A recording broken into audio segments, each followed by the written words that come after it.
Bonjour Soyine, Bonjour Ludovic. merci d'avoir accepté mon invitation. Je vais essayer de te présenter. Mhm, Alors, tu es auteur, artiste et tu proposes des formations, des accompagnements en soins énergétiques et en présence. mhm. Et donc, dans tes écrits et dans les œuvres que tu produis et dans les formations que tu animes, tu aides les individus à reconnaître leur essence profonde pour se libérer de la souffrance et laisser émerger leur plein potentiel. Euh, Donc, je vais te poser ma première question, qui est ma première question traditionnelle, on va dire, sur la chaîne. Est-ce que tu pourrais nous raconter ton parcours spirituel, ce qui t'a amené aujourd'hui à avoir toutes ces activités, hein. C'est vrai que c'est une question qui pourrait être dans la mondialité paraître un peu incongrue, parce que oui, l'histoire, le personnage, tout ça, ça a pas bonne presse, mais je trouve que à tout le moins, ça peut avoir une forme d'inspiration pour les personnes qui écoutent. Donc, est-ce que tu pourrais nous raconter un petit peu ton histoire? Ok. Et c'est vrai qu'on n'a pas forcément beaucoup de goût à raconter l'histoire. Et en même temps, de mon côté, je m'intéresse souvent à l'histoire des autres. Donc je peux comprendre qu'on ait envie de savoir un petit peu. Alors, moi, l'ouverture à la spiritualité, ça s'est produit l'année de mes 25 ans. En fait, avant ça, j'avais eu une éducation athée, matérialiste. Et donc, j'avais pas du tout d'ouverture sur la spiritualité dans ma famille. Bon, je m'intéressais pas mal à l'ésotérisme à l'adolescence. Et puis, je trouvais que, il y avait quelque chose qui me rendait assez morose dans cette vision qu'on m'avait inculquée, en fait. Et je traînais une espèce de blues, de spleen, de à quoi bon vivre. Si la vie, ça ressemble à ça, c'était pas joyeux, en fait, hein. J'avais un fond dépressif, en fait. En gros, je voulais mourir à chaque fois que j'avais un problème, tu vois. Voilà. Aucune résilience, à rien. Et à 25 ans, j'ai découvert les livres de Carlos Castaneda, par hasard, on va dire, parce que j'étais enceinte et que je voulais chercher de quoi lire pour finir ma grossesse. Et les titres des livres m'ont attirée à la FNAC, et ça a été une véritable révélation d'une autre possibilité de voir la vie, en fait, qui d'un coup résonnait énormément. Et j'ai lu tous ces livres et puis ça a commencé à ouvrir les portes sur d'autres auteurs comme Jung, Krishnamurti, Ramana Maharshi. Donc là, j'ai commencé à entendre parler de cette chose qu'on appelait l'éveil. Et c'était complètement passionnant. Et bon, suite à ça, 3 ans plus tard, il a commencé à y avoir des ouvertures avant. Il a commencé à y avoir des rêves lucides, des expériences de décorporation, des états de grâce spontanés. Et puis, à l'âge de 28 ans, il y a eu, on peut appeler ça une illumination, ce que les bouddhistes appellent l'entrée dans le courant. Peut-être que tu connais. La reconnaissance de ma nature profonde, donc de la conscience pure, la conscience une, voilà, avec une dissolution de l'ego et un état totalement extatique qui a duré environ 24 heures. Et, euh, et pendant ces 24 heures, voilà, il y a eu beaucoup de reconnaissances, de révélations qui sont produites. Et j'ai su pendant ce temps-là que j'allais revenir dans le personnage et que j'allais revenir dans la conscience d'avant, ordinaire, avec un sens de séparation et avec la vie d'une femme dans le monde. Et c'était vu comme tout à fait OK, et même avec beaucoup de joie de l'expérience, en fait, de faire l'expérience d'un humain. Et je me souviens que j'avais juste pris une petite note. Donc je me suis dit, ça, il faut vraiment pas que je l'oublie. Alors évidemment qu'en fait, je l'ai pas du tout oublié. Mais il y avait comme une petite peur d'oublier. La révélation la plus importante, c'est je ne peux pas mourir. Je ne suis jamais née et je ne peux pas m'arrêter d'être. La mort est une illusion. Ça, c'était vraiment, j'avais voulu le consigner. Alors évidemment que je ne l'ai pas oublié après. J'ai rien oublié du tout de cette expérience après, en fin de compte. enfin une expérience, cette révélation, hein, c'est pas vraiment une expérience. Et comme je le savais, ben, la conscience est revenue dans son état identifié, et ça n'a pas du tout été bien vécu par contre. Voilà. Ça, j'ai peut-être oublié ce petit truc-là, c'est juste une expérience, c'est fun et on s'amuse. Ça, par contre, j'ai oublié. Parce que, bah, justement, parce que je partais d'une histoire de quelqu'un qui a le mal de vivre, Mm. pas bien dans ce monde et qui porte aussi des mémoires traumatiques, un état dépressif. Et même si ça a mis fin à la dépression quand même, hein, c'est-à-dire que la dépression, c'était surtout le fait qu'il n'y ait pas de sens à la vie Mm. qui me rendait dépressive. Et que je voyais pas l'intérêt de naître, de vivre une vie avec plus de pénibilité que de joie, et de mourir, et que tout ça, voilà, je ne voyais pas l'intérêt. Et donc, comme cette croyance-là a été complètement balayée, ça s'est arrêté. Par contre, l'aspect dépressif, émotionnel, j'avais un système nerveux en stress, en fait, tu vois. Mhm. Ça l'a pas guéri. Et donc, dans les années qui ont suivi, il y a eu beaucoup de phases de lessive avec des situations de vie très, très, très, très compliquées et souffrantes. Et surtout, la plus grande souffrance, c'était que je voulais retrouver cet état de complète plénitude et béatitude, sans ego et sans identification aux émotions et au mental. Et que ça se reproduisait hein, de façon régulière, comme des répliques. Et à chaque fois, c'était vraiment des états mystiques, hein, on va Mm. dire. Et à chaque fois que ça s'arrêtait, eh ben, c'était très souffrant, en fait. Il y avait un refus complet de revenir dans un état de séparation et qui était vécu comme une illusion. Et il y avait une incompréhension comment dire, d'avoir des ouvertures sur, comme c'était vécu à l'époque, la réalité, Mhm. vérité, pour après retomber dans l'illusion. Ça me rendait dingue. Je ne comprenais pas comment c'était possible. Ça a l'air d'être parlé. Pas du tout. Moi, je ne fais qu'écouter. Ça, aucune, Ouais. Et en fait, à l'époque, tu vois, il n'y avait pas les satsangs qu'on voit aujourd'hui sur Internet. C'était le tout début d'Internet, même, en fait. Et tout ce que j'avais, c'était des bouquins d'êtres qui témoignaient d'une vie sans tout ça, en fait, sans ego, et comme si c'était le but ultime. Et donc, je croyais que c'était le but que je devais atteindre. Et là où il y a eu quelque chose qui n'a pas été bien compris, où il y a eu une récupération, c'est que ça se vivait comme moi, suis Yin, j'ai reconnu ma vraie nature, je me suis éveillée, et puis je l'ai perdue. Voilà, c'était vécu comme ça. Donc, j'en concluais qu'il y avait quelque chose que j'avais pas bien fait, je me sentais en échec, tu vois. Et puis, voilà, j'étais perdue, j'avais pas de repères, je comprenais pas ce qui se passait, j'avais pas d'enseignant, tu vois. Je suivais aucun enseignement, mm. et ce qui aurait pu être bien utile, tu vois, pour le coup.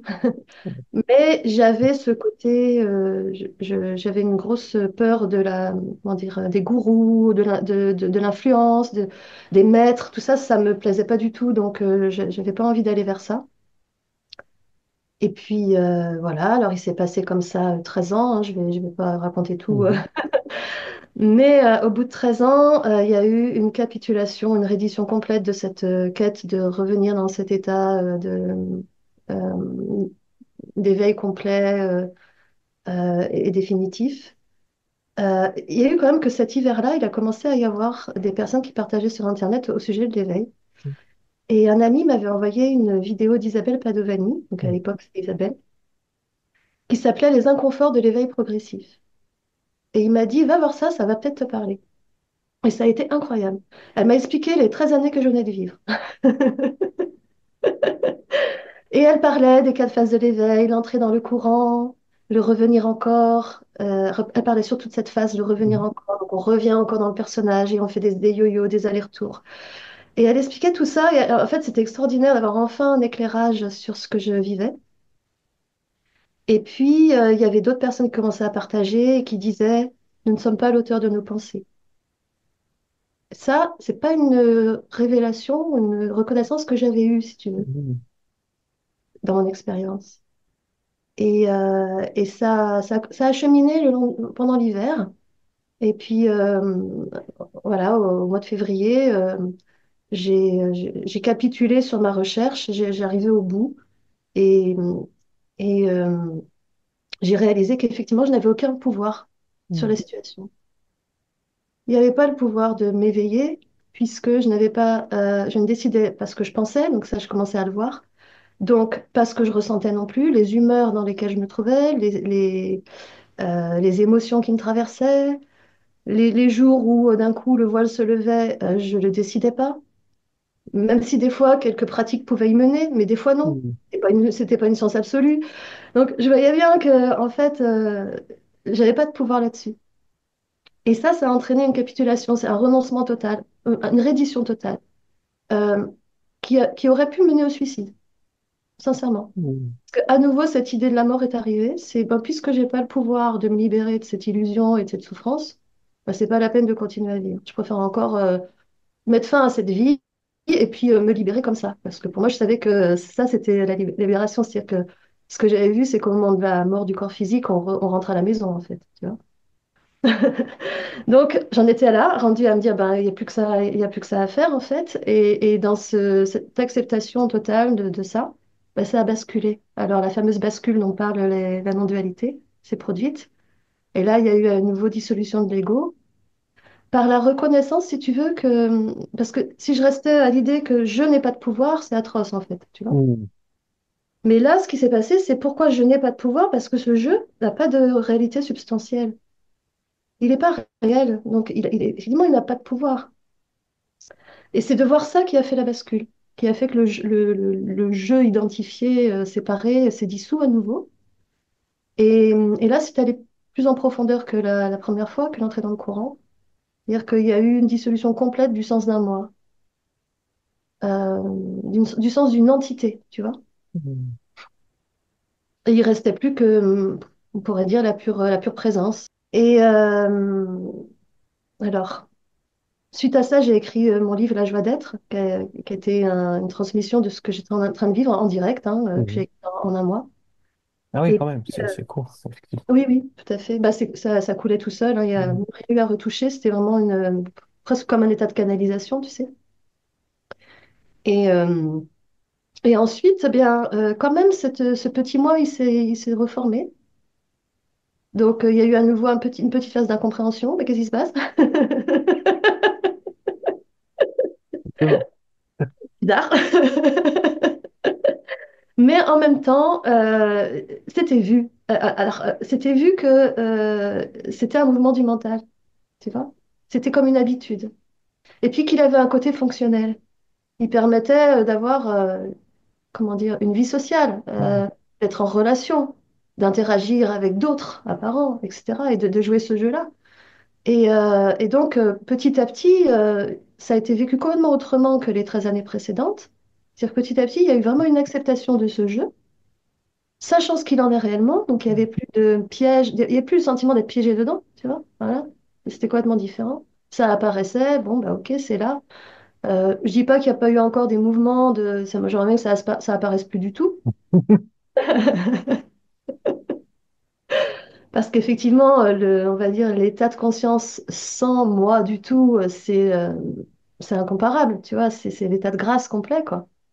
Et avec le petit moi, ben, ça crée vibratoirement, ça crée plus de limites, hein. Mais en fait, depuis, c'est un chemin. Il y a eu plein de phases encore depuis, parce que ça, c'était il y a 10 ans, tu vois, 12 ans maintenant. Il y a eu la phase pendant 3 ans où ce qui m'intéressait, c'était de revenir dans la présence, on va le dire comme ça, d'être en présence uniquement. Donc beaucoup, beaucoup de temps à méditer. Et je m'intéressais plus du tout au monde, Mhm. aux choses du monde. Euh, et voilà, je passais beaucoup, beaucoup de temps à juste baigner dans la présence. Et par moments, je me disais, j'ai quand même, alors c'est génial, la présence, c'est un état de paix complet, de joie, de plénitude. Mais je sentais qu'il manquait un petit truc au bout d'un moment. C'est que je m'émerveillais plus des choses, des phénomènes, tu vois. Tous les phénomènes étaient vus comme d'égale importance. Et j'avais le sentiment d'avoir un peu perdu ben, mon sens d'émerveillement face aux phénomènes, tu vois. Et petit à petit, ça a commencé à me manquer. Et en fait, un beau jour, un beau matin, tout est revenu. C'est-à-dire que cette énergie d'émerveillement, d'amour de la vie, de passion, parce que j'étais quelqu'un de très passionné avant, est revenue. Là, euh, je pourrais dire que je suis revenue dans l'existence, tu vois, dans le plan de l'existence, avec beaucoup, beaucoup de joie, de kiff, quoi, de kiff de l'expérience, tu vois. Et avec toujours beaucoup de recul sur tout ce qui apparaît comme phénomène. C'est-à-dire, ce que j'ai compris, c'est que ces 3 années, elles m'ont permis d'ancrer profondément en moi que le bonheur, le vrai, il n'est pas dans les choses du monde, il n'est pas dans les phénomènes. Et c'était nécessaire. Mais c'était juste une phase. Je parle de mon expérience, hein, je dis pas que c'est une règle absolue. Mais pour moi, c'était juste une phase. Et ensuite, une fois que ça s'est bien ancré, on peut revenir dans le monde et vivre avec les phénomènes, et y remettre de l'importance. Et en même temps, sachant que le bonheur ne dépend pas de ça. Et le bonheur, il dépend juste de cette joie d'être. Tu vois. Et dans cette joie d'être, dans cette joie même d'expérimenter la manifestation, c'est c'est une pure joie de quel que soit ce qui se passe. C'est la joie d'expérimenter, c'est la joie de faire des expériences de perception, en fait, pure. Tu vois, c'est... Alors, effectivement, dans le phénoménal, il va y avoir plus de joie à vivre des choses agréables qu'à vivre des souffrances physiques, par exemple. On est d'accord? D'autant plus que moi, j'ai souffert d'une hernie discale pendant longtemps et j'ai encore des séquelles, et donc il y a des moments, j'ai des crises, etc. Euh, mais même dans la douleur physique, je peux contacter quelque chose qui kiffe l'expérience. Parce que toute sensation ou perception, c'est la vie. Et la vie, la vie est amoureuse d'elle-même d'une certaine manière, d'expérimenter, de goûter. Bon, voilà, là aujourd'hui, ce que je vis, c'est ça, c'est vraiment une joie d'expérimenter l'existence. Et en tant qu'humaine, tu vois. Là, j'ai une question qui me vient parce qu'effectivement, ce que tu décris, bon, ça fait quand même écho à beaucoup de les mouvements que tu décris dans cette expérience. Ça rejoint beaucoup de ce qu'on trouve dans beaucoup de traditions. Alors, les choses se déroulent peut-être pas forcément dans le même ordre ou dans le même, ou de la même façon ou avec la même intensité. Mais on retrouve toujours ces mouvements d'expansion, de contraction, de, d'absolu et de relatif, et puis d'inséparabilité des deux. Et, mais la question que j'ai envie de te poser, c'est une question peut-être très naïve, mais ça a l'air plutôt sympathique, tout ça. Et comment on fait? Est-ce qu'il y a une méthode? Est-ce qu'il y a quelque chose à faire? C'est complexe comme question parce que d'un côté, ça se fait tout seul en réalité. Mm. Et d'un autre côté, dire ça pourrait donner lieu à justement ne rien faire et attendre que ça nous tombe dessus. Or, ça se fait tout seul à travers l'impression de faire quelque chose pour ça. Ça a été vu clairement dans mon histoire. Comment j'ai cru être celle qui fait des pratiques, etc. En fait, il n'en était rien, il n'y avait pas d'auteur à tout ça personnel. C'était la vie à travers ce véhicule qui mettait tout ça en place. Donc, il n'y avait rien de personnel, en fait. Néanmoins, il y a des choses qui se sont faites. Et comment on fait? En fait, tu sais, il y a plein de façons hein, de vivre ça. Donc, moi, ce que je transmets, c'est, bah, par exemple, dans mes formations, c'est des outils pour ramener l'attention dans le fait d'être, la sensation d'être, tu vois, le je suis. Je suis non pas quelqu'un, quelque chose, etc. Juste le fait il y ait quelque chose au lieu de rien. Voilà. Euh, ça, c'est une façon de faire. Et ça ramène dans le cœur souvent. En fait, il y a une ouverture des centres à travers cette expérience spirituelle. Il y a le centre du cœur qui s'ouvre. Il y a aussi le centre de la tête qui est la vision, la claire vision, tu vois, la vision au-delà du mental. Et puis, il y a aussi le centre du ventre qui est le réveil de l'énergie, donc la reconnaissance que nous sommes énergie, que le corps physique est d'abord un corps énergétique Mm. et que l'énergie, c'est la source de joie, de vitalité, c'est ce qui, voilà, c'est ce qui fait que la vie se manifeste. Donc, on a l'ouverture de la réalisation que nous sommes énergie, qui est la source de joie.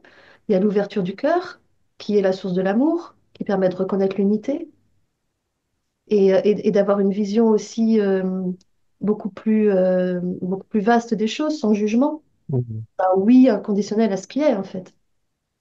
Ça, c'est le domaine du cœur. Et puis, il y a l'ouverture au niveau du centre de la tête, qui est la réalisation que nous ne sommes pas le penseur des pensées, qu'il n'y a pas de penseur aux pensées, en fait, central, qu'il n'y a pas de moi central, que toutes les pensées sont des programmes, en fait, un ensemble, on pourrait dire, de petits moi, ou de programmes qui se manifestent avec, avec l'expression moi, mais qui en fait, ne désigne jamais un moi central. Mm. Et ça, c'est aussi une réalisation qu'on peut faire en observant comment fonctionne le mental, tu vois. Donc, il y a observer le mental, ouvrir le cœur, et puis réveiller l'énergie à travers des pratiques énergétiques. Tu vois. Moi, je dirais que c'est ces trois axes-là qui sont... C'est intéressant que tu abordes ces trois axes, puisque peut-être que ce sont des axes qui sont pas beaucoup abordés dans alors, je vais appeler ça la scène non duelle, Ouais. qui pourrait paraître un peu parfois très mentale ou très désincarnée ou très simplement, on pourrait même dire au niveau de la tête là, plutôt là. Voilà, Ah, ça, c'est vraiment c'est ça, l'éveil de la tête. voilà, c'est ça.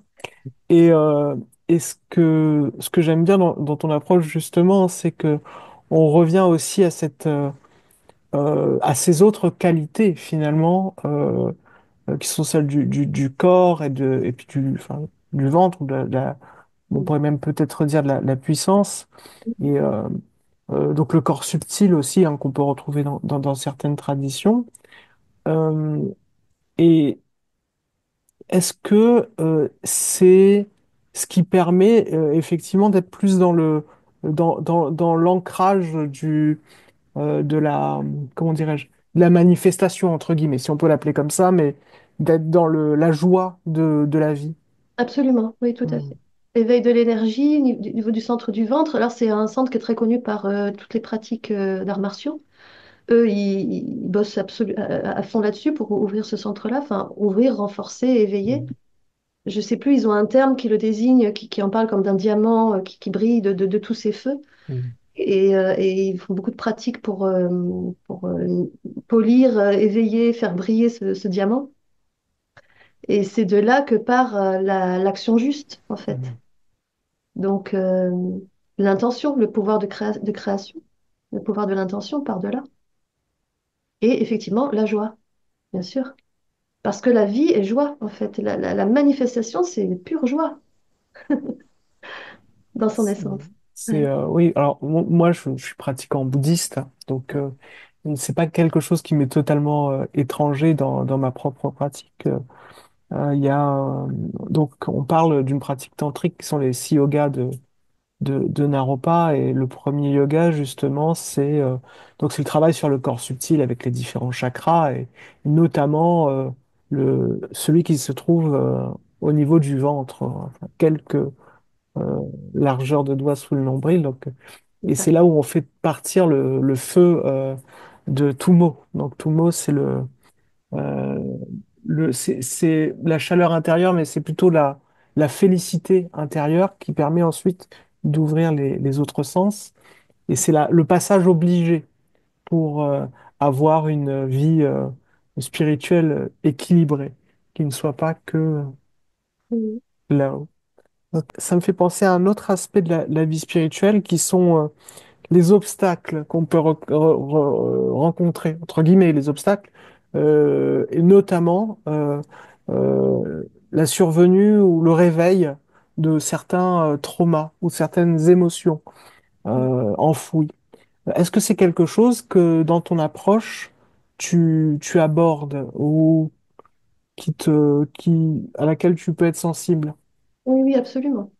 Absolument, parce que bon, j'ai constaté donc que toutes les expériences spirituelles, les états d'éveil, voilà, les états de grâce, les réalisations que j'ai vécues n'ont pas guéri mon système nerveux qui était en stress post-traumatique. Et donc, au bout d'un moment, j'ai été obligée de faire le constat que c'était pas ça qui allait permettre à mon véhicule, on va dire, d'être bien dans sa vie de véhicule. Enfin, j'aime bien en parler comme d'un véhicule. Comme les bouddhistes, c'est pareil. Ah, ok, ah oui. Et en fait, il y a eu comme pour moi, il y a une évidence. C'est pas parce que je ne suis pas ma voiture que je ne vais pas prendre soin de ma voiture.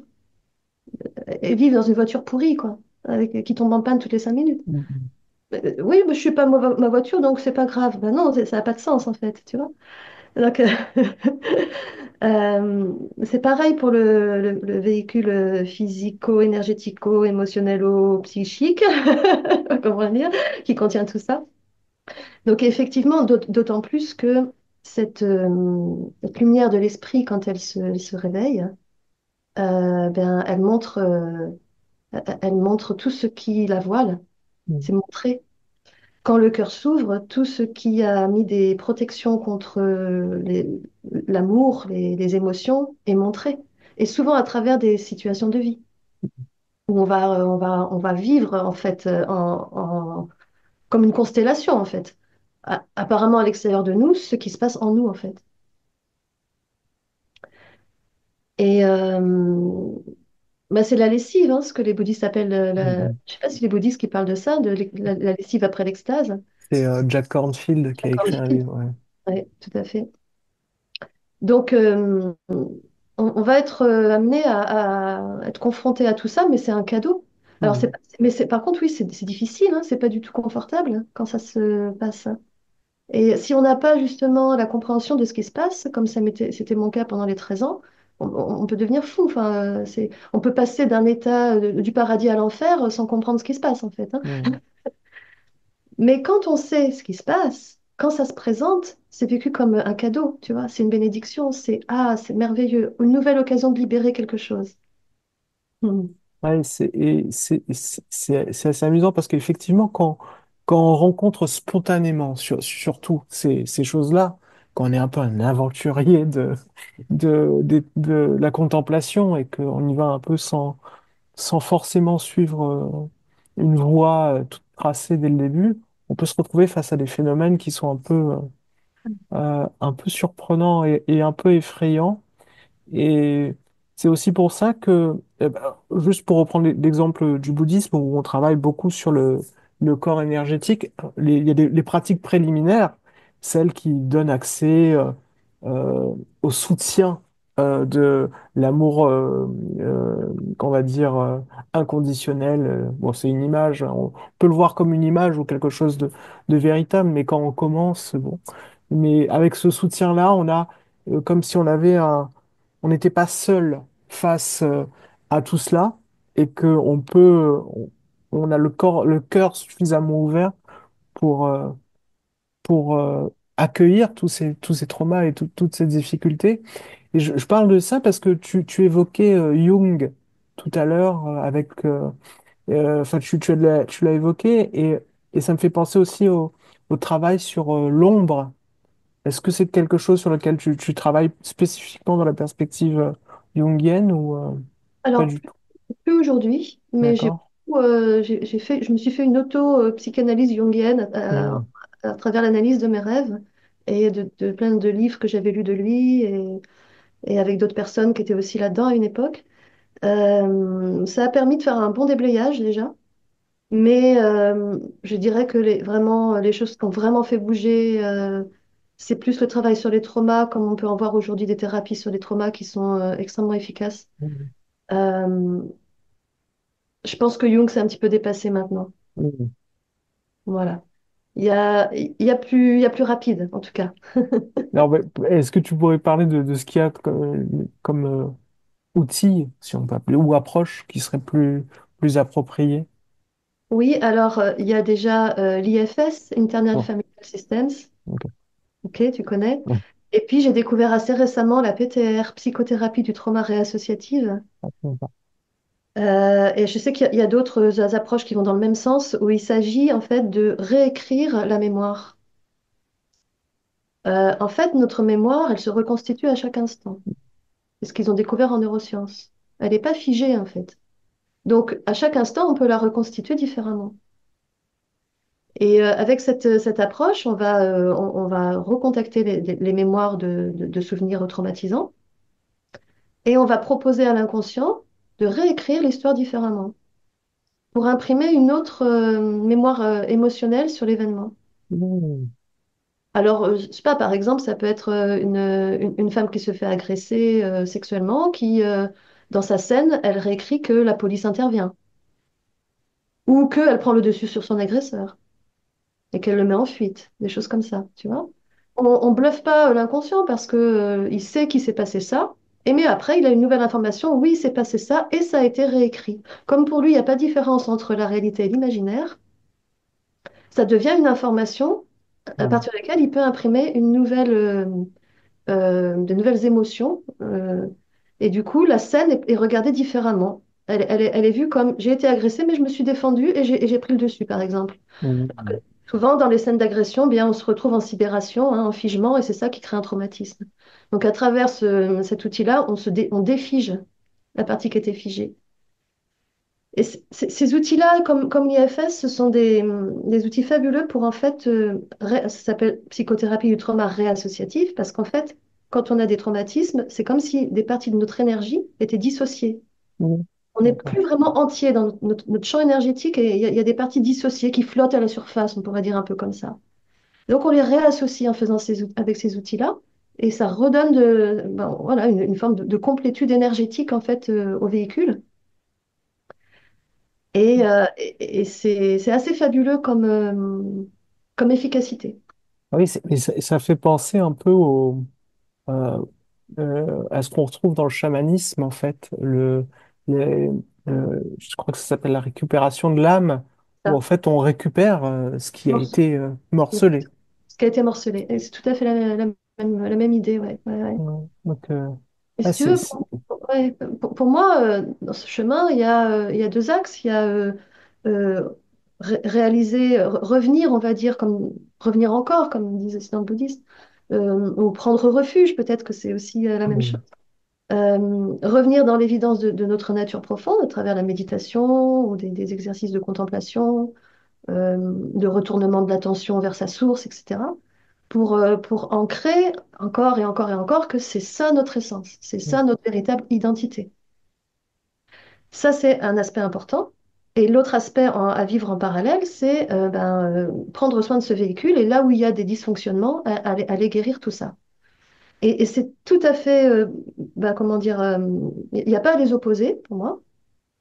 Et c'est aussi parce qu'il y a ce socle profond de ce que je sais qui je suis vraiment et cet espace d'accueil, d'amour inconditionnel qui est tellement vaste que tout peut être accueilli en mm. son sein, comme tu le disais tout à l'heure. Et que depuis cet espace-là, ben, on peut effectivement facilement aller donner de l'amour, mettre de l'amour sur toutes les blessures en fait qu'on a pu vivre dans cette expérience humaine. Oui, c'est vraiment de la compassion, non pas seulement pour ce que l'on prend pour être soi, mais pour l'intégralité de l'être, finalement, Oui, de tout notre, à enfin, fait. de ce qui est là, quoi. Ouais, ouais. Si Non, tu veux, une fois, depuis on va dire la présence, j'ai vu que la, l'expérience humaine et même le jeu de l'identification était non seulement aimé, mais voulu. mm, Que ce qui veut pas ça, ce qui veut se libérer de ça, c'est des parts de l'ego ou du mental qui sont en souffrance. mm. Et elles ont raison d'une certaine manière de vouloir se libérer de la souffrance. C'est par ces aspects, ces programmes. C'est des programmes qui veulent le bonheur, hein, tu vois. Mais ça n'est pas notre essence, n'a aucun problème avec le jeu de l'incarnation. Et d'ailleurs, quand il peut être vécu sans souffrance, parce qu'il n'y a plus de refus en fait de ce qui se passe, ça ne veut pas dire sans douleur et sans que ce soit parfois confrontant. Ça, dans une vie humaine, il y a toujours de l'inconfort et il y en aura toujours. Mais qu'est-ce que j'allais dire? Oui, quand c'est vécu sans refus, c'est vraiment du bonheur de vivre cette expérience d'incarnation. Mhm. Et puis, on peut même se rendre compte que chaque chose en nous qui est en résistance, peut-être, Oui, c'est un peu comme un, voilà, c'est un signe d'amour aussi de la part de ces parts-là de nous, mais qui sont un peu maladroites, qui savent pas trop comment faire. oui. C'est très beau quand on voit ça. Ouais. On se met vraiment en paix avec notre système. Tout ce qui en nous refuse, résiste, lutte, en fait, si on les interroge, on voit que ce qu'ils veulent, c'est bah, qu'on soit heureux, en fait, tout simplement. On n'a pas d'ennemis en nous. Mais effectivement, ça peut s'y prendre d'une manière parfois très tyrannique. Souvent collé, ben, on le voit dans l'IFS, sur le modèle d'éducation qu'on a eu avec nos parents, hein. Donc, par exemple, pour éviter d'être rejeté par les autres et de vivre une blessure de rejet, eh bien, on va s'auto-flageller pour être parfait, par exemple. Mm. Des choses comme ça. Donc, ça peut paraître tyrannique, mais en fait, si on creuse, on s'aperçoit que ce que ça veut, c'est juste qu'on se sente aimé. Et si on poussait un petit peu le raisonnement, pour rester un peu dans le mental, mais si on poussait un peu ce raisonnement-là, on pourrait même d'un point de vue intellectuel voir que dans tout ce qu'on expérimente, tout ce qui est expérimenté, même dans la dualité, entre guillemets, si on faisait une opposition, c'est que de l'amour, sans, sans dire son nom, parfois. Oui, C'est-à-dire qu'il y a toujours une recherche de, euh, de faire au mieux, mais voilà, ça se passe pas toujours oui, comme on absolument. veut. C'est ça, c'est que de l'amour. C'est comme si en nous, ça savait quelle est notre essence et ça veut retrouver ça, d'une certaine manière. Donc ces programmes, si on, voilà, comme tu dis, comme je disais, si on les on investigue et qu'on interroge qu'est-ce qu'ils veulent vraiment, ils vont répondre soit vive l'amour, la liberté, la paix, euh, la sécurité. En fait, c'est toutes ces la joie, toutes ces qualités, c'est les qualités qu'on goûte quand on goûte notre présence, enfin la présence. Donc c'est comme si ça savait que c'était vers là qu'il fallait aller. Mais sauf que ça s'y prend au lieu d'aller vers l'intérieur, bah, ça essaie de modifier les choses à l'extérieur. Ça ne prend juste pas tout à Ouais. fait dans le bon sens, on va dire. Mais Et c'est sûr que c'est pas le plus facile. non, on essaie de manipuler les situations Ouais. en pensant que c'est grâce aux situations qu'on va se sentir bien, alors qu'en fait, non, c'est des fois oui, hein, mais c'est jamais garanti. Ça. Même si on vit quelque chose de bien, ça peut s'effondrer, s'arrêter à n'importe quel moment. Mm. Et si on fait reposer notre bonheur là-dessus, ben, on est tout le temps ballotté, en fait. Mm. Mm. On parlait tout à l'heure des outils, des approches que tu utilisais, et je suis allé voir sur ton site, parce que je suis très curieux, et j'ai vu que tu faisais tu proposais, en tout cas sur ton site, des tirages de tarot analytique, euh, et notamment tu le proposes sur ton site directement. Et moi, je connais pas du tout, du tout, du tout. Je sais pas du tout en quoi ça consiste. Donc j'ai juste essayé un tirage. Et je dois avouer que j'ai été un peu bluffé quand même. Un peu, non. Ouais, c'est quand même. Et est-ce que tu pourrais expliquer un petit peu sur quoi qu'est-ce que c'est que ce tarot analytique et sur quoi, enfin, euh, euh, est-ce que c'est de la voyance? Est-ce que c'est de la... voilà, on pourrait croire que c'est ça, en tout cas de l'extérieur, mais j'ai l'intuition que c'est pas tellement ça. Est-ce que Mm. tu pourrais en parler? Ben, on pourrait dire que c'est la divination au sens premier du terme, c'est-à-dire ce qui met en contact avec le divin. Mhm. Bon. C'est pas de la voyance pour connaître l'avenir, c'est des outils pour une meilleure connaissance de soi. Donc, qui vont, à travers une carte, révéler les énergies qui nous animent. Euh, en fait, tout simplement. Qu'est-ce qu'on est en train, par exemple, d'apprendre, d'expérimenter? Quelle est la leçon de la situation qu'on est en train de vivre, la leçon profonde? Qu'est-ce qui en nous a appelé cette situation pour permettre quel processus, en fait, en nous? Parce que c'est toujours des processus internes qui font les situations externes. Donc voilà, et ce jeu, il est basé sur la psychologie jungienne, justement. Donc ça, c'est un livre, j'ai écrit un livre là-dessus, à l'ABC du tarot analytique, en 2008. C'était mon premier livre. Et c'est basé sur en fait, un jour, dans un livre de Jung, il disait que les arcanes majeures du tarot de Marseille sont des représentations des archétypes de l'inconscient collectif. Mm. Et donc, à l'époque, j'avais essayé le tarot de Marseille en tant qu'outil de voyance, parce que je m'intéressais à l'ésotérisme. Et puis, j'avais pas compris grand-chose. C'est quand même très, très complexe, le tarot de Mm. Marseille. Donc, il était resté dans un tiroir. Et donc, quand j'ai lu ça, je suis allée le ressortir. J'ai regardé une par une les arcanes majeures et j'ai commencé à reconnaître les archétypes dont parle Jung. Et je me suis dit, ah, mais c'est génial. Donc, j'ai cherché sur Internet des livres là-dessus, j'en ai pas trouvé. Et me suis dit, ben, peut-être que je pourrais faire mes propres recherches. Et pourquoi pas écrire moi-même ce livre. Mm. Ça a été comme ça que j'ai écrit mon premier livre. Donc, ça a été vraiment une recherche autodidacte, de comparer tout ce que j'ai pu comprendre de chaque arcane et de les mettre en lien avec la vision que Jung avait des archétypes et à quoi ils servent et qu'est-ce qu'ils signifient quand ils se manifestent en nous, etc. Lui, c'est à travers les rêves, mais bon, à travers les cartes, c'est pareil. C'est un Mm. peu comme analyser un rêve, en fait, un tirage de cartes, hein. C'est un peu la même idée, quoi. Mm. Et c'est un outil que tu utilises encore ou Non, finalement, non? non, plus du tout. Mm. D'accord. Mm. Je, je voulais te demander également, imaginons que quelqu'un regarde cette vidéo et se dise, ah bah c'est super, moi aussi j'ai envie de parcourir ce chemin, ce non-chemin, enfin bref, j'ai envie de découvrir qui je suis vraiment, Mhm. pour le dire comme ça. Est-ce que tu aurais un conseil général, hein, bien évidemment, à donner pour mettre un premier pas dans ça ou peut-être ou quelque chose à ne pas faire éventuellement? Ou alors pas du tout, t'as pas de conseil parce que tu, tu n'as pas la personne en face de toi. Oui, c'est ça. C'est plus facile quand tu as la personne en face de toi, Mm. évidemment, parce que tu la prends là où elle se trouve avec, voilà. Donc, comme ça, un conseil général, c'est difficile.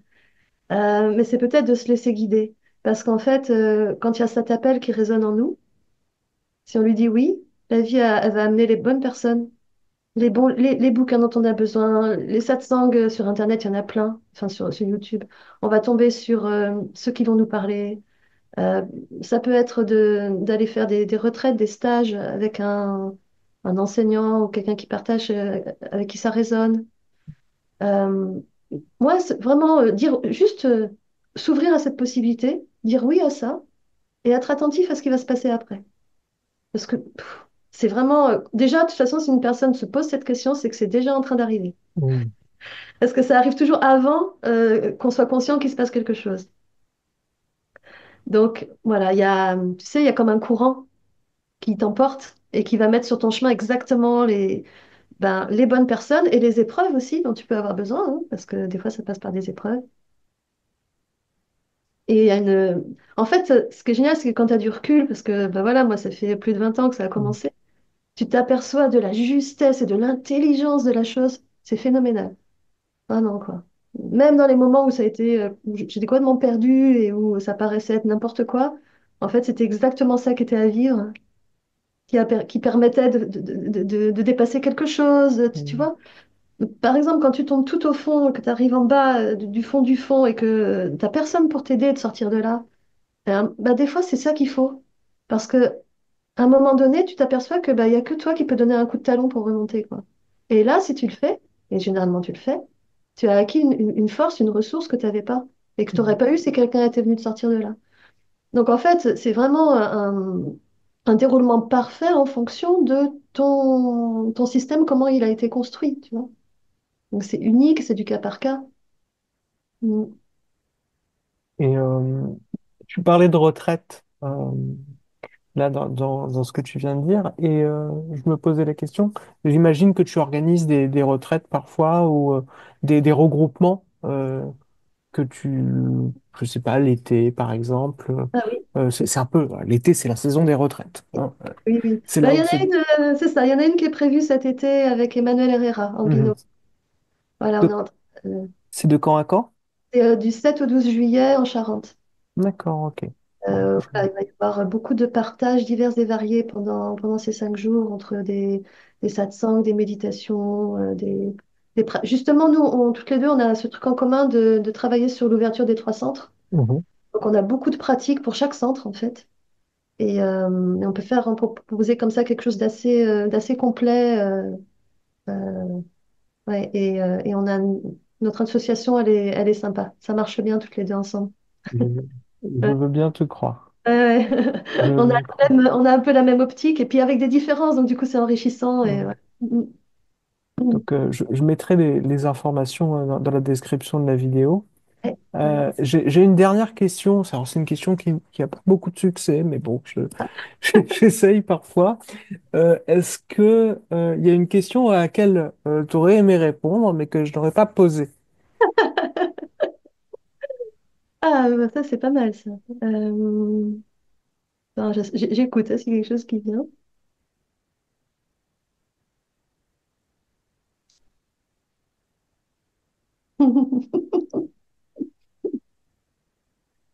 Mm.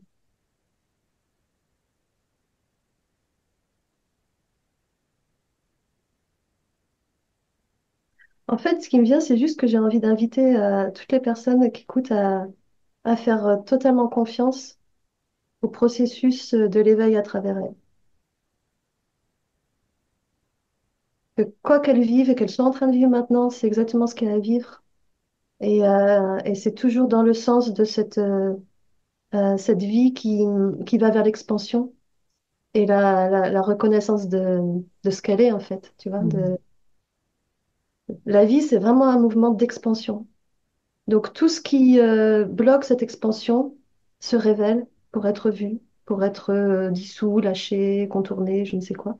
Accueilli, hein, ça passe toujours par l'accueil en général, hein, mais voilà, c'est faire confiance à ce mouvement en nous. Il n'y a pas d'erreur jamais, en fait. Mm, mm. Et ça me fait penser à ce dicton qu'on retrouve dans plusieurs traditions, l'obstacle et le chemin, et où le poison devient le médicament. Finalement, Tout à fait. ça demande quand même une sacrée dose Ouais, de ouais, confiance ouais. et Et ben d'ouverture. ça me fait rebondir aussi sur ce que tu dis sur, bon, c'est une phrase un peu, on l'entend souvent, mais que le but, c'est le chemin. Mhm. Et je trouve que c'est important parce que justement, à vouloir atteindre un but, alors ça peut faire partie du chemin de croire qu'on va atteindre un but, bien sûr, mais on vit dans la tension vers quelque chose, alors que chaque instant est déjà le but de notre vie. C'est ça. On est déjà arrivé, mais sauf qu'on ne le voit pas. Ouais, C'est ça, la vie à chaque instant est déjà en train de se goûter dans ce qu'elle vit et de kiffer. Moi, j'aime bien ce terme, de kiffer ce qui est en train d'être vécu. Il y a toujours un kiff quelque part dans ce qu'on vit, même dans ce qui est difficile. À un endroit, il y a quelque chose en nous qui kiffe l'expérience et on peut le contacter. Alors, juste, ça me fait penser, j'avais organisé une retraite il y a quelque temps, comme ça, et on fait de la marche méditative.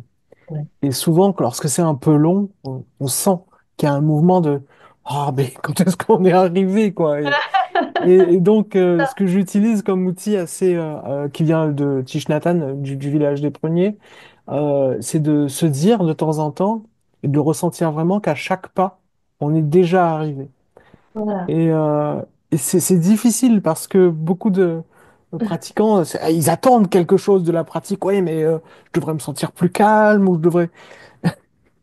Et Hmm, donc, c'est assez amusant aussi. Bah, ça permet de voir comment on fonctionne, hein. Mais hmm.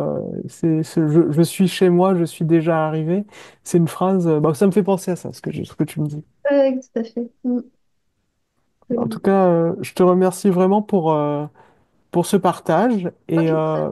d'avoir pris le temps de Hmm. vouloir raconter ton parcours également. et je vais essayer de mettre la vidéo. Alors, je fais beaucoup de promesses que je ne tiens pas, mais j'essaye de mettre la vidéo en ligne avant le mois de mai. Ok, Parce que j'ai un peu pas mal de choses en ce moment, mais je fais du mieux que je peux. Donc ne sois pas surprise si c'est pas tout de suite en ligne. J'essaierai de la mettre en ligne bien avant ta retraite de cet été, comme ça, les ah oui, personnes, si ça intéresse des personnes, voilà. Enfin, s'il oui, reste des places, après ça le c'est temps autre de chose. s'inscrire. Oui, bien sûr. Ouais. Mais, mais voilà. Et je te remercie encore et ben, je Tu te la souhaite mettras au moment parfait de toute façon. évidemment, voilà, ça m'arrange tout à fait. Euh, C'est pratique. Voilà, c'est tout à fait pratique. Bah, je te remercie et puis je te souhaite bah, une excellente journée et Merci puis beaucoup à à toi. très vite. Contente de cette rencontre.